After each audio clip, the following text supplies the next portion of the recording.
بولتے ہوئے دوسرا آدمی دیکھتا ہے تو بہت بسم اللہ الرحمن الرحیم باب فی المسح علی الخفین اعلاہ واسفلہ خفین پر مسح اوپر اور نیچے دونوں جگہ ہیں یا صرف اوپر ہے؟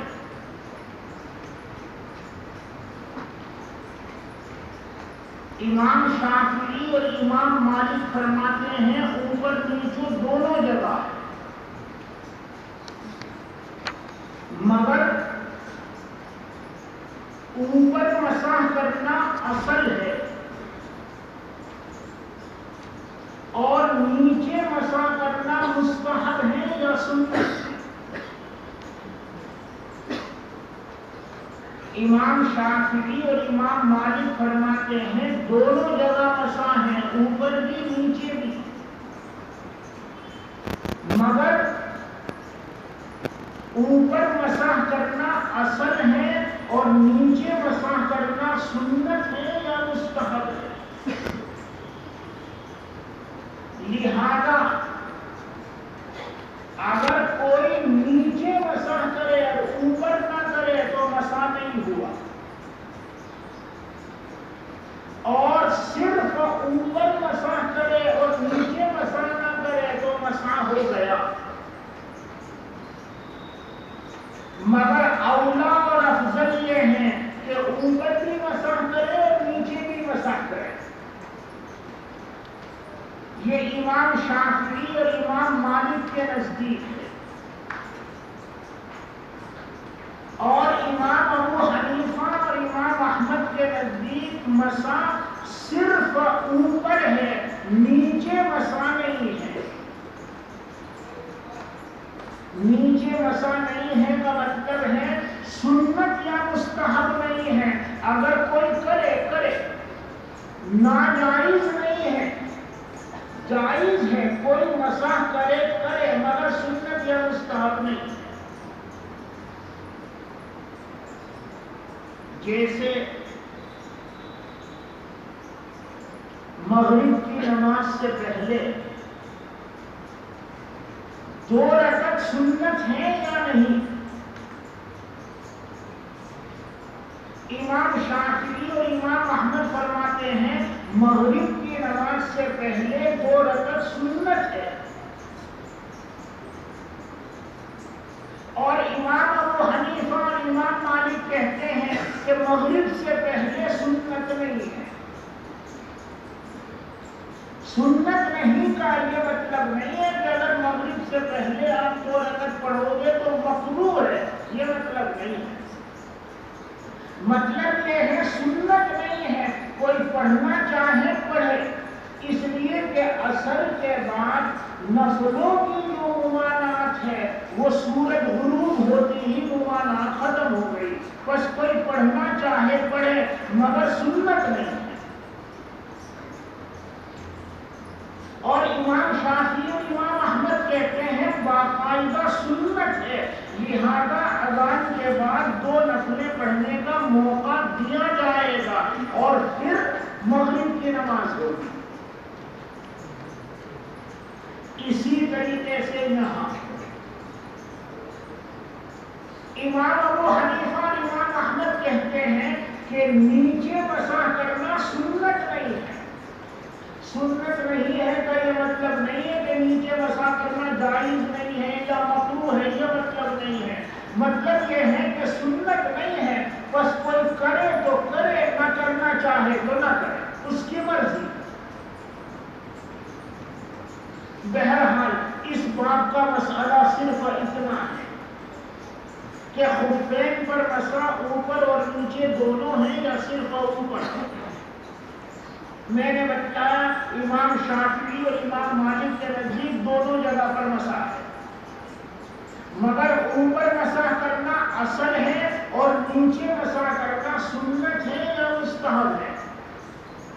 اور اس کا مفاد یہ نکلے گا کہ اگر کوئی صرف نیچے مسح کرے تو مسح نہیں ہوگا، اور صرف اوپر مسح کرے تو مسح ہو جائے گا۔ دوسرے دو امام ابو حنیفہ اور امام احمد کے نزدیک صرف اوپر مسا ہے، نیچے مسا نہیں ہے۔ نیچے مسا نہیں ہے کا مطلب ہے کہ سنت نہیں ہے، کوئی کرنا چاہے کرے۔ اس کے بعد حدیث شریف دیکھیے،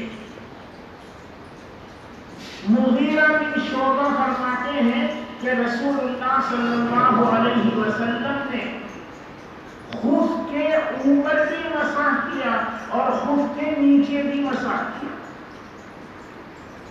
اوپر اور نیچے دونوں جگہ مسح کیا۔ یہ امام شافعی اور امام مالک کی دلیل تھی۔ مگر یاد رکھنے کی بات یہ ہے کہ یہ حدیث معلول ہے، خود امام ترمذی کہیں گے۔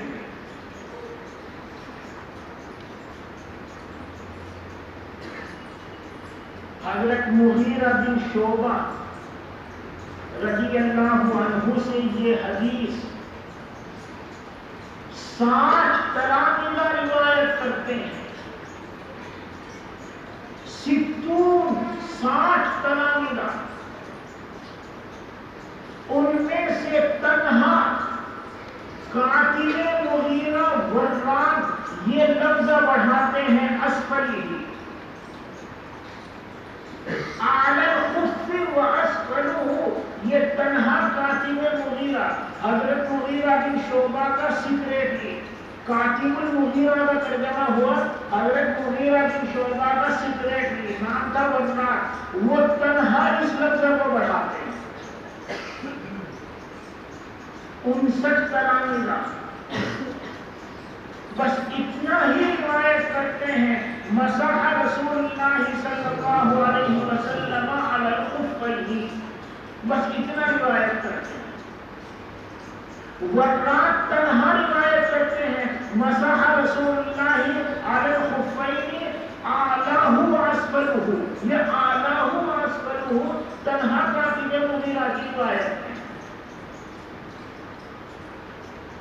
آپ خود سمجھ سکتے ہیں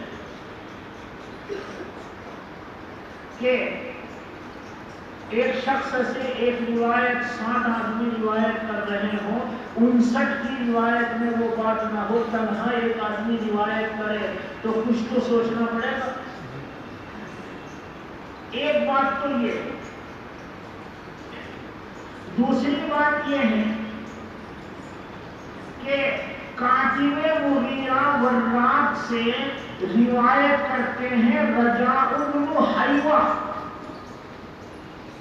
رجاء بن حیوہ نے کاتب مغیرہ سے لقاء اور سما نہیں ہے، رجاء بن حیوہ کی کاتب مغیرہ سے لقاء اور سما نہیں ہے، بس حدیث میں انقطاع ہے۔ تو ایک تو خرابی یہ آئی کہ 59 تلامذہ اعلیہ و اسفلہ کیوں روایت نہیں کرتے، اور دوسری بات یہ آ گئی کہ حدیث کیا ہے، منقطع، اور تیسری بات یہ ہے اس حدیث کو رجا سے روایت کرنے والے ثور ہیں، ثور سے اس حدیث کو عبداللہ بن مبارک کی روایت کرتے ہیں، اور عبداللہ بن مبارک کی جو روایت ہے اس میں حدیث مرسل ہے، یعنی مغیرہ بن شعبہ کا تذکرہ نہیں ہے، بلکہ کاتب مغیرہ ڈائریکٹ کہتے ہیں کہ رسول اللہ نے خفین پر مسح کیا، اوپر بھی نیچے بھی، مغیرہ بن شعبہ کا نام ہی نہیں ہے، بس یہ حدیث مرسل ہے۔ غرض ولید بن مسلم نے اس حدیث میں 2 غلطیاں کی ہیں۔ ایک غلطی تو یہ کی کہ اس نے حدیث کو مرفوع کر دیا، مغیرہ بن شعبہ کا تذکرہ بڑھا دیا، حالانکہ حدیث مرسل ہے، اور دوسری غلطی یہ کی کہ حدیث کو متصل کر دیا۔ رجا روایت کر رہے ہیں کاتب مغیرہ سے، حالانکہ حدیث منقطع ہے، رجا کا کاتب مغیرہ سے سما اور یہ دو غلطیاں ولید بن مسلم نے کی ہیں اس حدیث میں، اس لیے امام ترمذی فرمائیں گے ھذا حدیث معلول، یہ حدیث معلول ہے۔ حدیث معلول اس حدیث کو کہتے ہیں جس میں راوی نے وہم سے کچھ تغیر و تبدل کر دیا۔ حدیث معلول اس حدیث کو کہتے ہیں جس میں راوی نے اپنے وہم سے کچھ تغیر و تبدل کر دیا ہو اور تمام سندوں کو جمع کرنے کے بعد اس وہم کا پتہ چل گیا۔ جب اس حدیث کو ہم تمام سندیں اس کی اکٹھا کرتے ہیں تو ہمارے سامنے ابن مبارک کی سند بھی آتی ہے، وہ بھی ولید بن مسلم کی طرح ثور سے روایت کرتے ہیں، اور ان کی روایت میں ایک تو درمیان میں انقطاع ہے اور دوسرا حدیث مرسل ہے، یعنی حضرت شعبہ کا تذکرہ نہیں، مغیرہ بن شعبہ کا تذکرہ نہیں ہے۔ بس یہ حدیث معلول ہے، کسی بھی حال میں قابل استدلال نہیں ہے، لینے کے قابل نہیں ہے۔ تو کھڑا ہو خبیث، کھڑا ہو، چل جان مرغا بن تو چل۔ مشتی کو قال حدثنا الولید بن مسلم، دیکھو یہ وہ ولید بن مسلم ہے جنہوں نے دو غلطیاں کی ہیں۔ کیا؟ اخبرنی ثور بن یزید عن رجاء بن حیوة عن کاتب المغیرہ، حدیث کو متصل کر دیا کہ رجا روایت کرتے ہیں کاتب مغیرہ سے، حالانکہ رجا کی کاتب مغیرہ سے نکاح و سما نہیں ہے۔ عن المغیرہ بن شعبہ، دوسری غلطی یہ کی کہ مغیرہ بن شعبہ کا نام ذکر کر دیا، حالانکہ حدیث مرسل ہے، یعنی کاتب مغیرہ کہتے ہیں کہ حضور نے خفین پر اوپر نیچے مسا کیا، حضرت مغیرہ کا وہ تذکرہ نہیں کرتے۔ عن المغیرہ بن شعبہ ان النبی صلی اللہ علیہ وسلم مسح على الخف واسفله، قال ابو عیسیٰ وهذا قول غیر واحد من اصحاب النبی صلی اللہ علیہ وسلم والتابعین وبه يقول مالک والشافعی واسحاق وهذا حدیث معلول۔ پھر ایک مرتبہ تعریف سن لو، میں نے بتلایا حدیث معلول وہ حدیث کہلاتی ہے جس میں راوی نے اپنے وہم سے کچھ تغیر و تبدل کر دیا ہو اور اس حدیث کی تمام سندوں کو جمع کرنے کے بعد اس وہم کا پتہ چل گیا، وہ حدیث معلول کہلاتی ہے اور وہ حدیث قابل اعتبار نہیں رہتی۔ وهذا حديث معلول لم يسنده عن ثور بن يزيد غير الوليد بن مسلم، یہ حدیث معلول ہے، اس کو متصل نہیں کیا ہے ثور بن یزید سے ولید بن مسلم کے علاوہ، یعنی جو متصل بیان کرتے ہیں، جو ولید بن مسلم بیان کرتے ہیں، ثور کے دیگر ترامیدہ متصل بیان نہیں کرتے بلکہ بیچ میں کسی واسطے کے ہونے کی بات کہتے ہیں اور وہ واسطہ مجہول ہے۔ وَسَأَلْتُ أَبَا زُرْعَةَ وَمُحَمَّدًا عَنْ هَذَا الْحَدِيثِ، امام ترمذی کہتے ہیں میں نے امام بخاری اور امام ابو زرعہ سے اس حدیث کے بارے میں پوچھا، فَقَالَا لَيْسَ بِصَحِيحٍ، تو دونوں حضرات نے کہا کہ یہ حدیث صحیح نہیں ہے۔ چل بیٹھ جا، لِأَنَّ الْمُبَارَكَ رَوَى هَذَا عَنْ ثَوْرٍ عَنْ رَجَاءٍ، اس لیے کہ عبداللہ بن مبارک نے بھی یہ حدیث ثور سے روایت کی ہے، وہ رجا سے روایت کرتے ہیں۔ کس طرح کہتے ہیں؟ قال، رجا کہتے ہیں حدثت عن کاتب المغیرة مرسل عن النبی صلی اللہ علیہ وسلم، رجا کیا کہتے ہیں؟ مجھ سے بیان کیا گیا کاتب مغیرہ کے حوالے سے کاتب مغیرہ کے حوالے سے، یعنی رجا خود کاتب مغیرہ سے روایت نہیں کرتے، بلکہ وہ یہ کہتے ہیں کہ بیان کرنے والا کوئی اور ہے، اس نے کاتب مغیرہ کے حوالے سے، اور وہ بیچ میں کوئی اور کون ہے؟ مجہول واسطہ ہے۔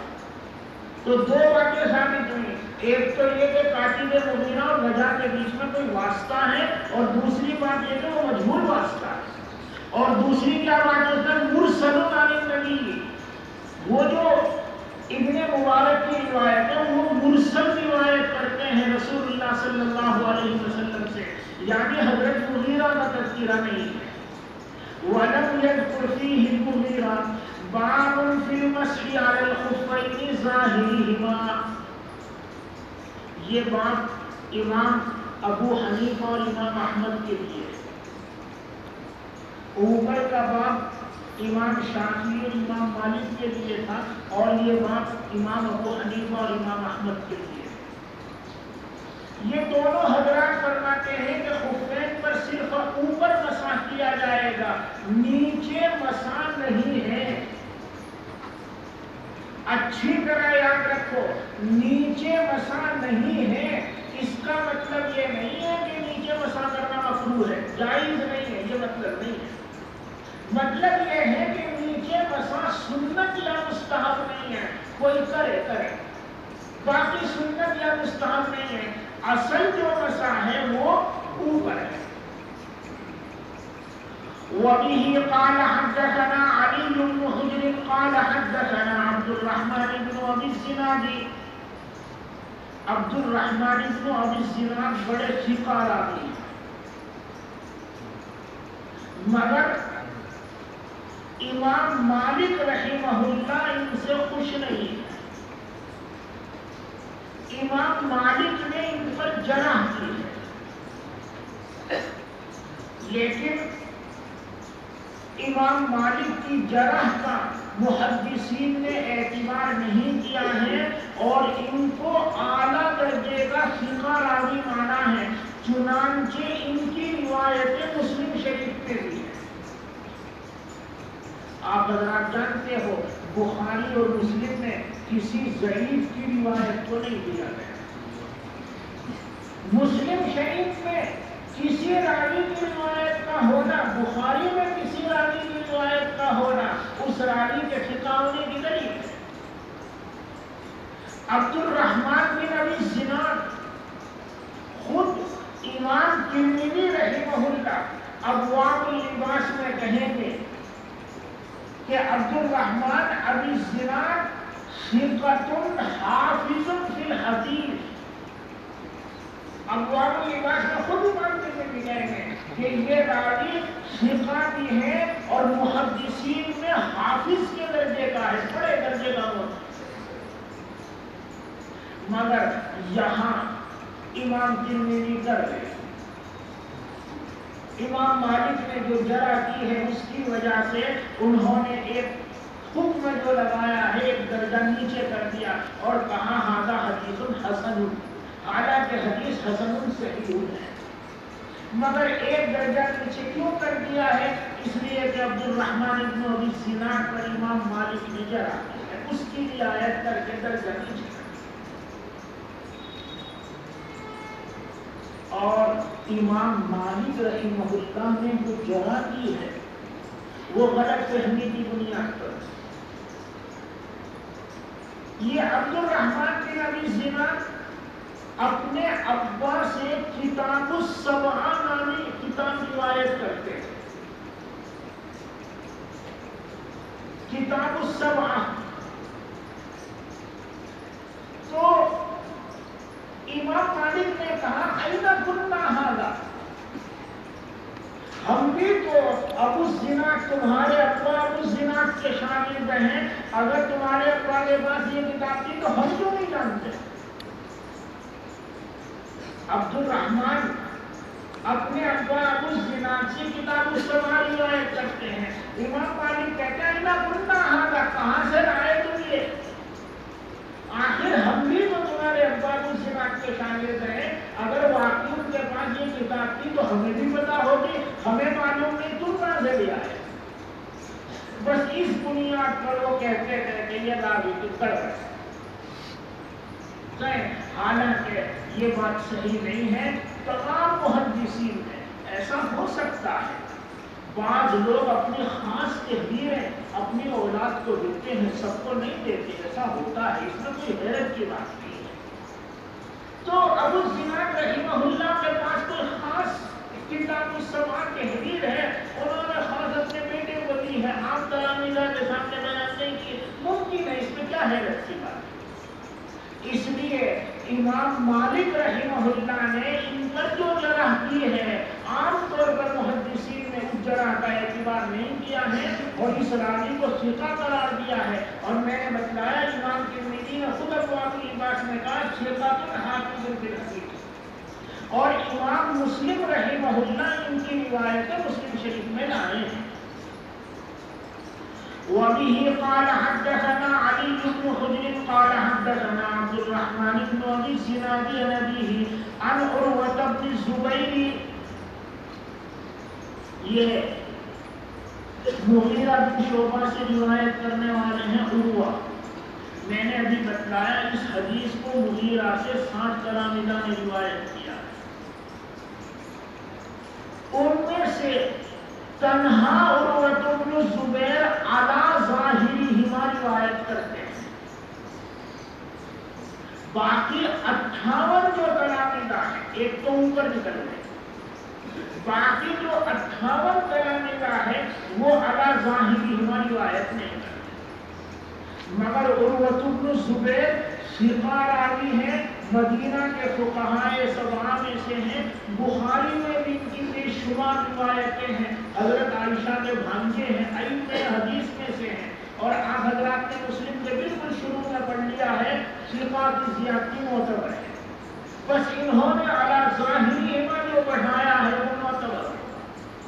اور اوپر جو روایت میں اعلی الخف و اسفلہ ہے، وہ تو پوری کی پوری روایت معلول ہے، میں نے بتایا اس میں انقطاع بھی ہے، وہ روایت مرسل بھی ہے، متصل مرفوع نہیں بلکہ مرسل ہے، تو وہ تو پوری روایت معلول ہے، اور اس روایت میں کوئی کمی نہیں ہے، اور ایک تلمید جو اضافہ کر رہا ہے چونکہ وہ ثقہ راوی ہے اور ثقہ کی زیادتی معتبر ہوتی ہے۔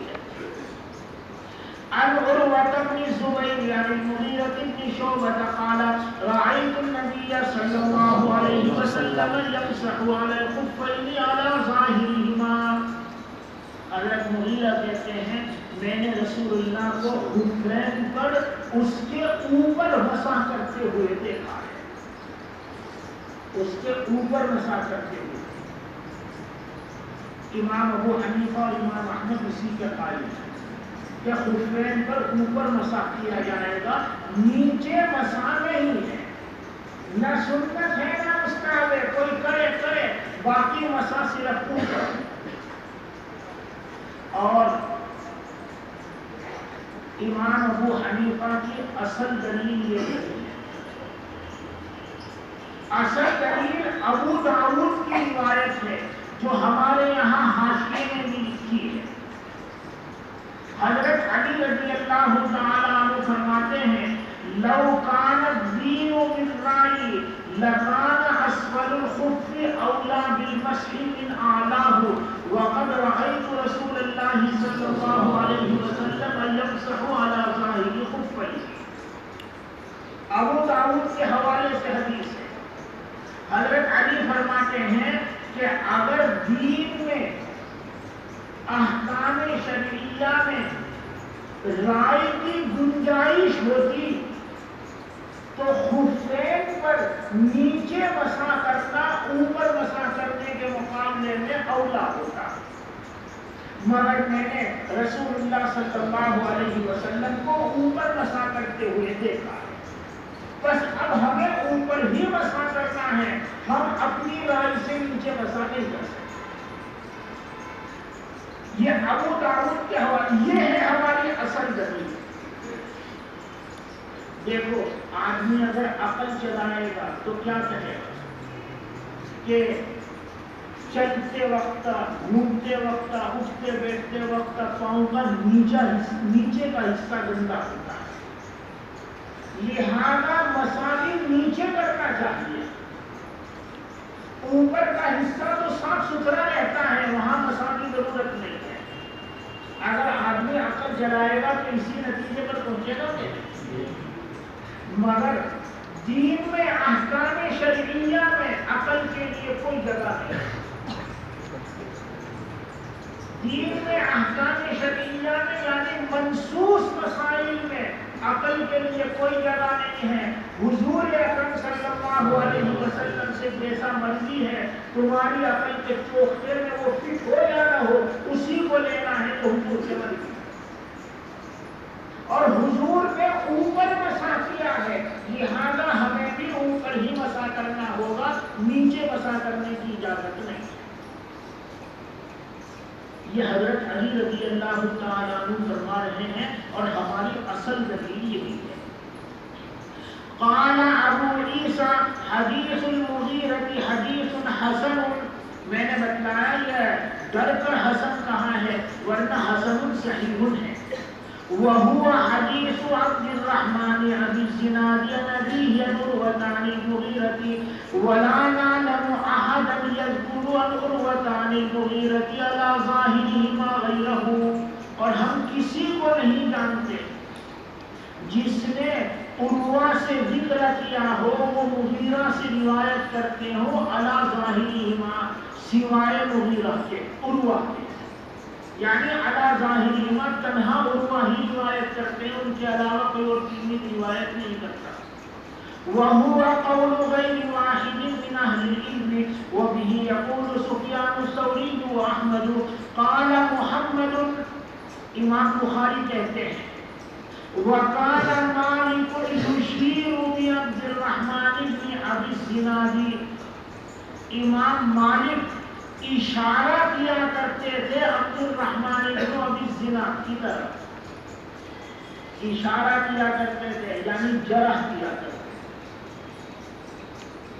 یہ محدثین کے جرح کرنے کا انداز ہے، اشارہ جو کیا جاتا ہے کبھی تو کسی کے اعلیٰ ہونے پر اشارہ کیا جاتا ہے اور کبھی کسی کے خراب ہونے کی وجہ سے اشارہ کیا جاتا ہے۔ بس اشارہ کرتے تھے یعنی امام مالک ان کو ضعیف گردانتے تھے، ان پر جرح کرتے تھے۔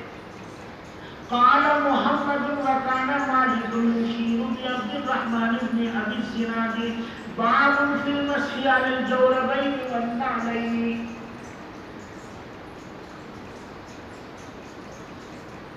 جورب چمڑے کے علاوہ دیگر مادوں کا موزہ، اگر موزہ چمڑے کا ہے تو اس کو کہیں گے خف، اور چمڑے کے علاوہ کسی اور چیز کا بنا ہوا ہے، دھاگے کا، اون کا یا کسی اور چیز کا، تو اس کو کہیں گے جورب۔ اب تک مسائل خف کے تھے اور اس میں اہل السنہ والجماعت میں سے کسی کا اختلاف نہیں ہے، سب متفق ہیں کہ جورب پر خف پر مسح کرنا جائز ہے۔ جورب پر مسح کرنے کا کیا حکم ہے؟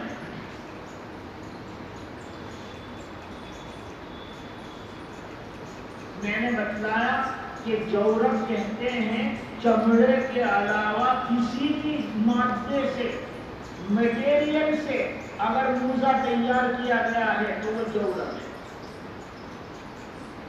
اور جورب کی دو قسمیں ہیں، سخین اور رقیق۔ سخین یعنی موٹا، رقیق یعنی پتلا۔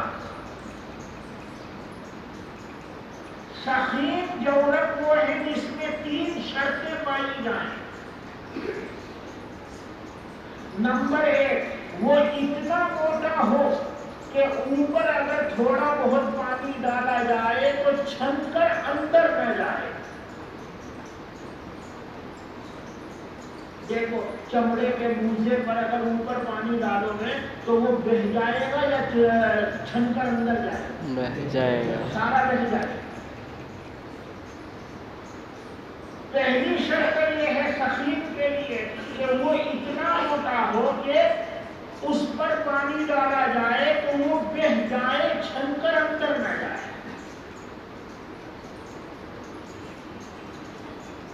اور دوسری شرط یہ ہے کہ وہ اپنی ضخامت کی وجہ سے پنڈلی پر کھڑا رہے، اس کو باندھنا نہ پڑے. خف چمڑے کا موزہ اس کو پنڈلی پر باندھنا پڑتا ہے یا اپنی ضخامت کی وجہ سے کھڑا رہتا ہے؟ کھڑا رہتا ہے. اور یہ جو ہم لوگ موزے پہنتے ہیں سردیوں میں، یہ باندھنا پڑتا ہے، اس کے اندر ربڑ ہوتا ہے. وہ ربڑ پنڈلی کو جکڑے رہتا ہے، بندھا ہوا رہتا ہے. اگر وہ ربڑ ڈھیلی پڑ جائے تو موزہ کھڑا رہے گا یا گر جائے گا؟ تو دوسری شرط یہ ہے کہ وہ اپنی ضخامت کی وجہ سے پنڈلی پر کھڑا رہے، اس کو باندھنا نہ پڑے.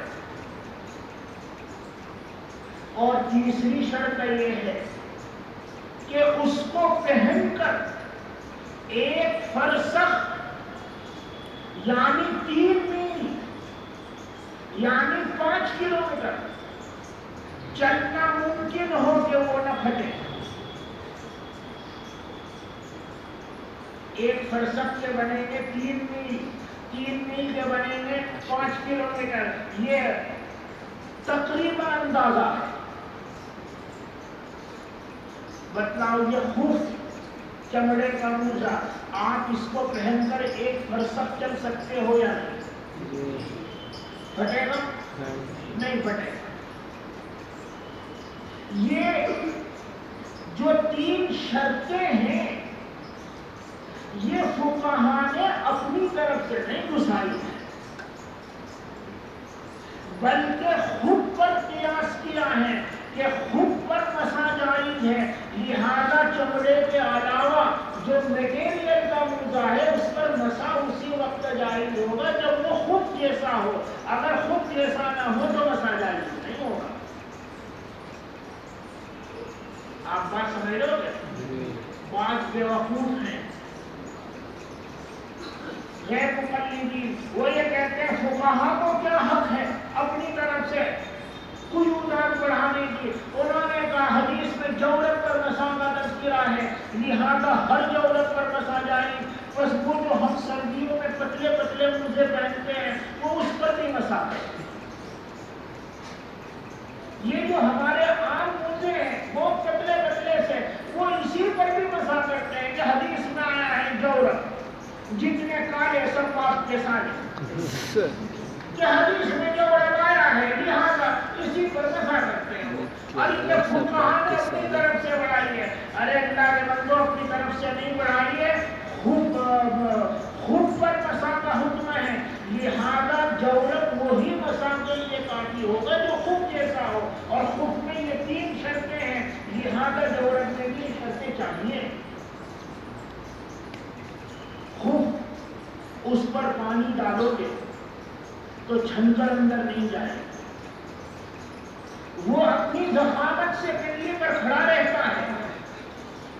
اس کو پہن کر 1 میل 1 فرسخ یعنی 3 میل یعنی 5 کلومیٹر چلنا ممکن ہے. لہذا اگر جورت ہے اور اس میں یہ 3 شرطیں پائی جاتی ہیں، یعنی وہ اتنا ضخیم ہو کہ پانی چھن کر اندر نہ جائے، اپنی ضخامت سے وہ پنڈلی پر کھڑا رہے اور اس کو پہن کر 1 فرسخ چلنا ممکن ہو، تو ہی وہ خود جیسا ہوگا اور اس پر مسا جائز ہوگا. اور ان 3 شرطوں میں سے ایک شرط کبھی فوت ہو گئی تو وہ رقیق ہے، اس پر مسا جائز نہیں ہوگا. اور اس پر چاروں ائمہ کا اتفاق ہے. اور چاروں ائمہ کا اتفاق ہونے کا مطلب ہے گویا یہ اجماعی مسئلہ ہے. بس اگر کچھ گمراہ فرقے اختلاف کریں تو ان کے اختلاف کا کوئی اثر نہیں پڑتا، انہیں رہنے دیں۔ بہرحال میں تو یہ بتلا رہا تھا جورب کی دو قسمیں ہیں، سخین اور رقیق۔ پھر ان دونوں میں سے ہر ایک کی تین تین قسمیں ہیں، مجلد، منعل اور سادہ۔ مجلد وہ جورب ہے جس کے اوپر نیچے دائیں بائیں چاروں طرف چمڑا چڑھا دیا گیا۔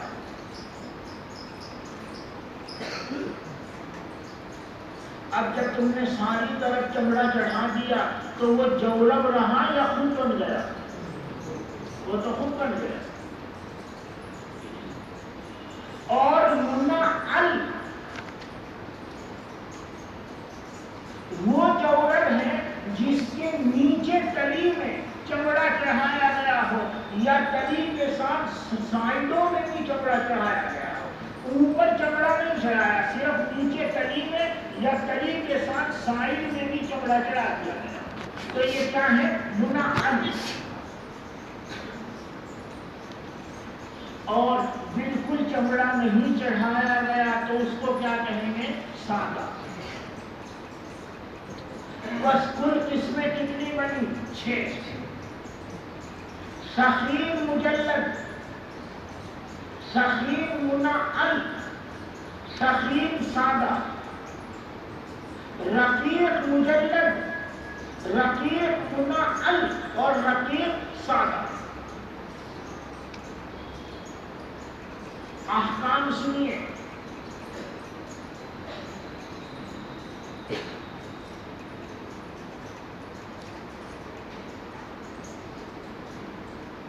سخین مجلد بالاتفاق مساجائز، اس لیے کہ جب آپ نے اوپر نیچے دائیں بائیں ساری جگہ چمڑا چڑھا دیا تو وہ تو خوب بن گیا، بالاتفاق مساجائز۔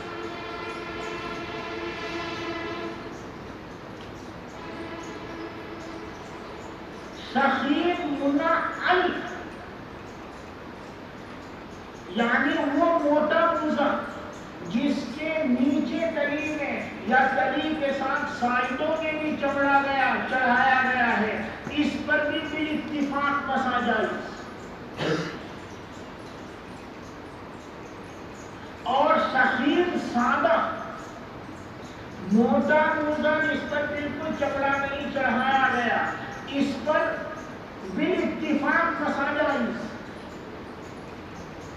امام ابو حنیفہ رحمہ اللہ کا پہلے اختلاف تھا، صاحبین اور ائمہ ثلاثہ تو پہلے ہی دن سے کہتے ہیں کہ اس پر مسا جائز ہے، مگر امام ابو حنیفہ رحمہ اللہ شروع میں سخین سادہ پر مسا کے جواز کے قائل نہیں تھے، مگر حضرت نے وفات سے 3 دن پہلے یا 9 دن پہلے اپنے قول سے رجوع کر لیا تھا صاحبین کے قول کی طرف، لہذا اب کوئی اختلاف باقی نہیں ہے۔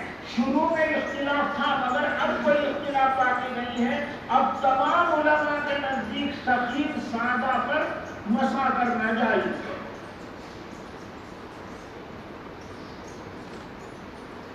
اب ادھر کی قسمیں لو، رقیق مجلد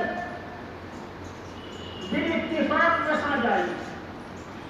یہ پتلا موزہ جو ہم لوگ سردیوں میں پہنتے ہیں، اس کے اوپر نیچے دائیں بائیں ساری جگہ چمڑا چڑھا دیا، اس پر بھی اتفاق مسا جائز، اس لیے کہ جب آپ نے چاروں طرف چمڑا چڑھا دیا تو وہ تو خود بن گیا۔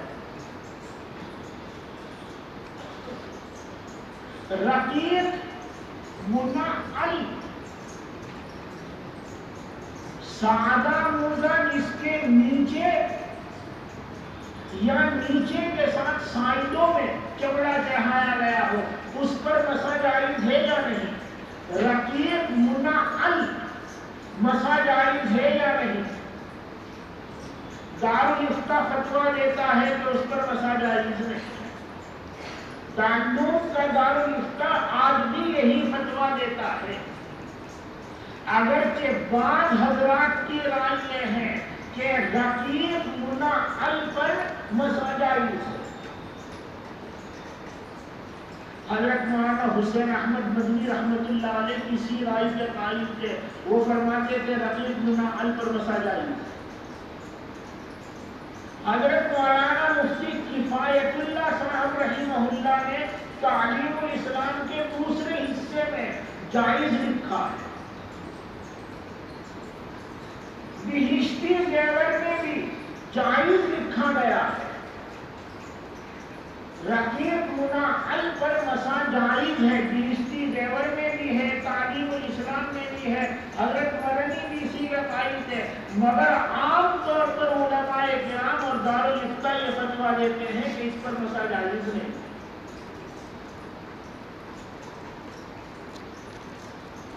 یہ دیوبند کی جو جامع مسجد ہے، اس سے آگے چلو دارالعلوم کی طرف، تو کچھ ہی چلنے کے بعد بائیں ہاتھ پر ایک سفید مسجد آتی ہے۔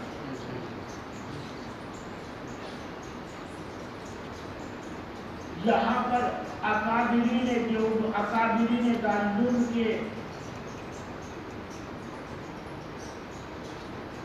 اکابرین دارالعلوم مغرب کی نماز میں جمع ہوئے اس سفید مسجد میں۔ قریب میں کسی صاحب نے دعوت پر بلایا، اس میں حضرت مولانا حسین احمد مدنی رحمۃ اللہ علیہ بھی ہیں اور مفتی شفیع صاحب جو مفتی تقی عثمانی صاحب کے والد ہیں اور اس وقت دارالعلوم کے صدر مفتی تھے، اور ابھی بہت بڑی عمر نہیں تھی وہ بھی۔ تو قریب میں کہیں دعوت کی، ناشتہ وغیرہ کا، اذان ہوئی تو سب سفید مسجد میں مغرب کی نماز میں حاضر ہوئے۔ اذان کے بعد جو مقامی امام تھا اور مصلی تھے، انہوں نے حضرت مدنی رحمۃ اللہ علیہ سے درخواست کی کہ حضرت نماز پڑھا دیں۔ تو حضرت مدنی رحمہ اللہ نے فرمایا کہ میں نے رقیق منعل پہن رکھے ہیں اور میں نے اس پر مسا کیا ہے، اگر میں نماز پڑھاؤں گا تو ان مفتی صاحب کی نماز نہیں ہوگی۔ مفتی شفیع صاحب کی طرف اشارہ ہے کہ ان مفتی صاحب کی نماز نہیں ہوگی۔ چنانچہ مفتی شفیع صاحب نے امامت کرائی اور حضرت مدنی رحمۃ اللہ علیہ نے ابتدا میں نماز پڑھی۔ یہ سفید مسجد کا واقعہ ہے۔ مجھے اس واقعے سے صرف اتنا ہی بتلانا ہے، حضرت مدنی کی رائے جواز کی تھی، میں نے بتلایا مفتی کفایت اللہ صاحب نے تعلیم الاسلام کے دوسرے حصے میں جواب لکھا ہے، بہشتی زیور میں بھی جواب لکھا ہے، مگر دارالعلوم کا دارالفتہ اور عام طور پر دارالفتہ آج بھی یہی فتویٰ دیتے ہیں رقیق منعل پر مسا جائز نہیں۔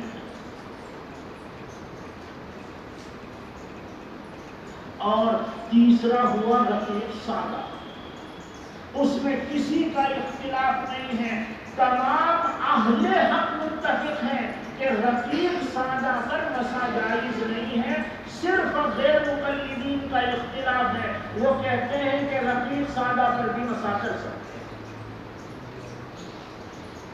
اور یہ جو میں نے حضرت مدنی والا واقعہ سنایا، اس سے آپ اندازہ کیجئے حضرت نے کیا فرمایا کہ ان مفتی صاحب کی نماز نہیں ہوگی۔ بس اگر کسی غیر مقلد کے پیچھے نماز پڑھی گئی ہے جس نے یہ رقیق سادہ پہن رکھے ہیں اور اس پر مسا کر رکھا ہے تو وہ نماز واجب الاعادہ ہوگی، وہ نماز صحیح نہیں ہوگی۔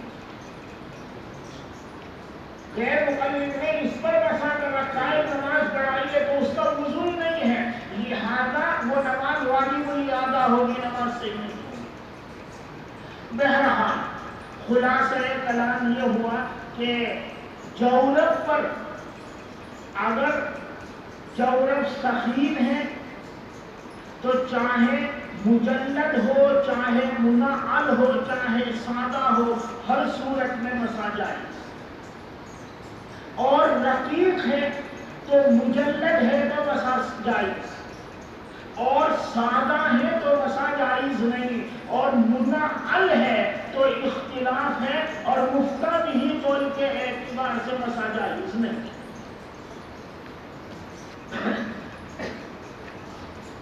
وبه قال حدثنا حناد ومحمود بن غيلان قال حدثنا وكيع بن سفيان عن ابي قيس عن هذيل بن شرحبيل عن المغيرة بن شعبة رضي الله عنه قال توضأ النبي صلى الله عليه وسلم ومسح على الجوربين والنعلين. حضور نے جوربین پر اور نالین پر مسح کیا. یہ جو واو ہے مع کے معنی میں ہے، بمعنی مع. ترجمہ ہوگا مسح علی الجوربین مع النعلین، کہ نالین کے ساتھ جوربین پر مسح کیا، اور جوربین پر مسح اصلاً ہے اور نالین پر مسح ضمن ہے. دیکھو یہ ہوائی چپل، پٹی والا چپل ہم لوگ پہنتے ہیں. اگر ہم نے خوب پہن رکھے ہوں، یہ چپل پہن رکھے ہوں، تو مسح کرنے کے لیے چپل کو نکالنا ضروری ہے؟ جواب تو نہیں نکالنا ضروری ہے، کیونکہ مسح تو 3 انگلیوں کے وقت ہوگا، اور چپل پہنے پہنے کر سکتے ہو کہ نہیں. اور جب آپ مسح کرو گے تو جو پٹیاں ہیں اس پر بھی مسح ہو جائے گا.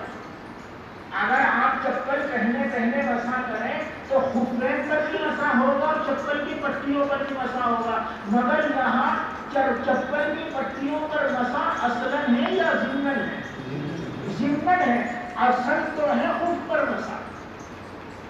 اسی طرح حضور اکرم صلی اللہ علیہ وسلم نے جورب پہن رکھے ہیں اور نال مبارک بھی پہن رکھے ہیں، وہ اسی طرح پٹیوں والے نال مبارک. تو آپ نے مسح فرمایا تو نال کو نکالا نہیں، اس کو پہنے پہنے مسح کر لیا، کیونکہ پہنے پہنے مسح کرنا ممکن ہے، بس ہاتھ پٹیوں پر بھی پھر گیا. اب راوی کی ذمہ داری ہے کہ جو دیکھے وہ بیان کرے، اور فقہا کی ذمہ داری ہے کہ وہ تنقیح کرے. چنانچہ حضرت مغیرہ نے جیسا دیکھا بیان کر دیا، اور فقہا نے تنقیح کی کہ اصل تو مسح کیا گیا ہے جورب پر، اور نال پر جو مسح ہوا ہے یہ ضمن ہو گیا ہے، یہ اصل مسح نہیں ہے. قال ابو عيسى هذا حديث حسن صحيح وهو قول غير واحد من اهل العلم وبه يقول سفيان الثوري وابن المبارك والشافعي واحمد واسحاق قالوا يمسح على الجوربين وان لم يكونا نعلين اذا كانا خفيفين، کہ وہ جوربین پر مسح کر سکتا ہے جب اگرچہ پاؤں میں نالین نہ ہو، جبکہ دونوں خفیف ہوں. وفی الباب عن ابی موسیٰ